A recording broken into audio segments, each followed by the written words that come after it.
Question for Coach? What do you look forward to just big games, environments like could and should be here on Thursday? Yeah, a lot of work has gone into this, streak and where we were to put ourselves in the position we're in. It's again, I said after our last game as a competitor, the games you want to be a part of. Big game environment. We've had them the last couple of years, the Kansas games and the Arizona games, and this is on a similar level. I would anticipate it would even have like an NCAA tournament vibe to it. Just in terms of what's on the line in this game, and it's not gonna. We still have plenty of season left, but it's an exciting game to be a part of.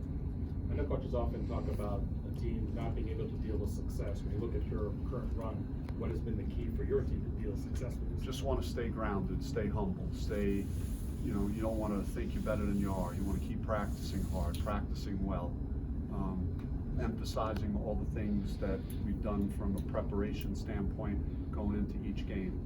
And you want to guard against, thinking again that you're better than you are. And I don't get any of those signals, from how we practice today. How about the point guard matchup? Obviously, you got Peyton and Remy both playing at the top of the game right now. I think it's great for college basketball, and I'm anticipating a tremendous turnout and crowd for this game, and it's got that subplot is certainly a part of it, but it's two teams that are desperately trying to push forward in the standings and try and win a Pac-12 regular season championship. And I think that those two players that you mentioned embody that trying to win. I mean, if you ask Remy, hey, I'm gonna score 2 points in this game, but we're gonna win, then he would take the win. I don't even think twice about that, and I would probably assume the same thing for Peyton Pritchard. Coach, can you just talk about Remy being named National Player of the Week? It's a great honor and well deserved. Just the difficulty of winning 2 games on the road in Pac-12, especially this year in the conference, top to bottom. It's a great league, and so we take a lot of pride in that. And the efficiency with which he performed, just his field goal percentage, his numbers, his shot making down the stretch in both games were, certainly he was deserving of that honor. What about his leadership role on this team? Yeah, I mean, he just really, down the stretch in games, really is about the right things, and both ends of the floor, and just gutsy plays and big shots. He's been doing it all year. We spoke to him 5 games ago. He kind of had a different look in his eye and took everything upon himself. We've seen what he's done on the floor, but what have you noticed about him just day to day in the street? Anything different with Remy? We talked quite a bit. We talked about and when we were 12-8 or whatever the heck we were back when, before this run, developed for us, just stay in the course. We have enough to do it. We just gotta, figure out how to win a couple of these games, and we could get on a run. And I think he believes that. And he's delivered. He's been obviously a huge part of the success we've had. This team seems to have a resilience factor that maybe other teams haven't had. I like how we've found multiple ways to win games, and just again, UCLA, great offense. USC, 24 turnovers, 18 in the second half for them. Hung our hat on our defense. On the road at Cal, I thought we played pretty good offense, and we had a hard time, stopping them, but just stayed in the game. We repelled some of their rallies, and we were able to find plays to be made out there on offense to keep us in a safe distance. And each game has kind of delivered something different, and we've been able to figure out a way to win. Have you noticed any differences with just the way that guys, their attitudes, the way they compete on a day-to-day basis when they see the fruits of the labor coming into wins? I think it's what I touched on earlier about staying true to your preparation and your routine, and how hard you practice and how hard you prepare, taking care of your body, all the things that we've been talking about, making free throws, taking it upon yourself when you have an opportunity to help us get points, free points. I'm going to go up there and make those shots, and we've had a consistent commitment to doing those things, and and we've got more guys playing well, then, you know, sometimes in these meetings with you guys, I've been hoping for guys to really, you know, embrace their role, to deliver, to produce a little more, and we're having multiple guys play well, which is, and just thrive in doing the little things, especially the combination at the 4 spot, you know, the Mickey Mitchell and Jalen Graham and, you know, Khalid before his issue, and Elias, and these guys are really doing a good job, and we need that production from that core of players. Do you think their confidence level is high, Coach, because you have high confidence in them? I think they bought in, and they might have a firmer handle on hey, these are the minutes that I'm gonna get. This is how I can maximize those minutes. This is how I can help us win. And as a result of that, they're maybe just understanding their role better and executing it better. Do you expect to have to lead this weekend? It's going to go down to the wire, and again, I can't really talk in detail about why it will, but it's not something personally that I feel is so bad that I'm upset with him. It's, you know, it's a minor violation of team rules. Bobby, when Remy had the stretch against Cal where he hit 3, he had the driving layup, and then he hit Jalen, he kind of took over that stretch. Yes. Do you have conversations with him about saying, okay, now's the time, or does he learn just to pick those moments when they come? Yeah, it's more him. He has such a feel, and again, like when I played the position, I had a feel for momentum in a game. I had my pulse on, you know, do I need to get this guy a shot, or, you know, I might have an opportunity to make a play to help my team win, and I think he fully understands and is taking command of that.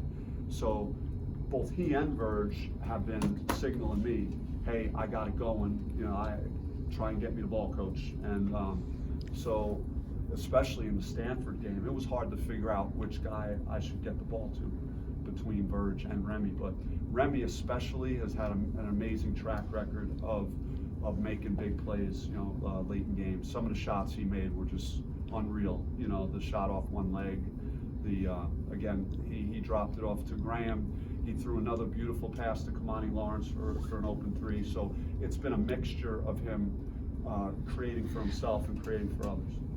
What's he like as a leader outside of the game? I mean, we've all seen him hit the big shots, but what's he like in terms of getting a teammate to understand a role, or hey, here's how we have to practice today, those kind of things? Yeah, I mean, he's got more of a voice, and he you know, he's kind of really quiet, you know, off the court, but like he kind of transforms when he's on it to this guy with so much life and fire. But even today, and right before we broke from film and watching some things from the Cal game as we want to try and improve, he wanted to talk about end of game situations and, you know, why we didn't do a good job getting stops late in that game and how do we fix that. So he's really, you know, dialed in to everything, and he's trying to learn and again be a leader so that we avoid those type of situations in the future. a lot of the analytics things indicate this is your best defensive team. Just the turnovers that are generated, the second chance opportunities that are limited. Does it feel like that is a more repeatable way to be successful versus maybe shooting, which can kind of come and go like it has this season? Yeah, it's always comforting to know that you have guys that'll give energy and play hard at that end of the floor, and that you have a recipe to be successful down there. And you know, you certainly want to be the aggressor in games, and I think the way we've been able to pick up has forced pace, at least. Like for example, in the Cal game, we didn't turn them over as much as we've turned other teams over, but I thought at times when we selectively picked them up, it forced them to shoot quickly, which they were a team that wants to run the clock deep, you know, deep into possessions and control the game more. So there are benefits that are even further than just turnovers that may not necessarily show up, but help us achieve the pace that we're looking to play at. You said earlier on the team can find goals. When it comes to shooting and about like shooting beyond the arc. The team has had games like the UCLA game where they're just shot really, really well and get pointer, and they've had games like the USC game where shots haven't been falling as consistently. What are you trying to drill into the players to help them still find a way to pull the win even if the shots aren't falling? Yeah, I mean, it's basketball. You're not going to be perfect, and you know there are some teams that I think can say that they're a great shooting team. I think that although I have a lot of confidence in our guys to shoot well and make shots, I think we have a number of guys that are capable of making it. I think the data shows that we have not been able to put that together consistently enough to be labeled a great shooting team. So we have to try and crash the offensive board. We have to we got to generate turnovers to take pressure off our offense. There are other ways that you could negate some nights where you're not shooting the basketball at your best. It would seem like the emergence of Alonzo Burgess had a lot to do with this win streak, as far as we're searching for that third scorer early, and you see what found it now. I mean, he's everything that I thought he would be right away, and I didn't have enough patience to wait to see that materialize, and he's just put together a great stretch, and it's he's done it the last 6 or 7 games, and I knew it was there.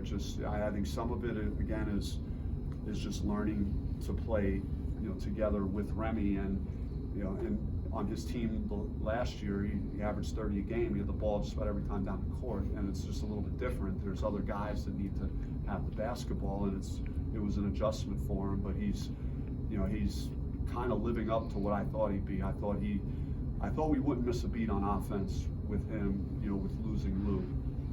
Now I knew that we would lose some physicality on defense and some of the other great things that Lou did, his athleticism, but Zoe was such a unique guy, and he just scored in so many different ways, so it's been great to see him put it all together.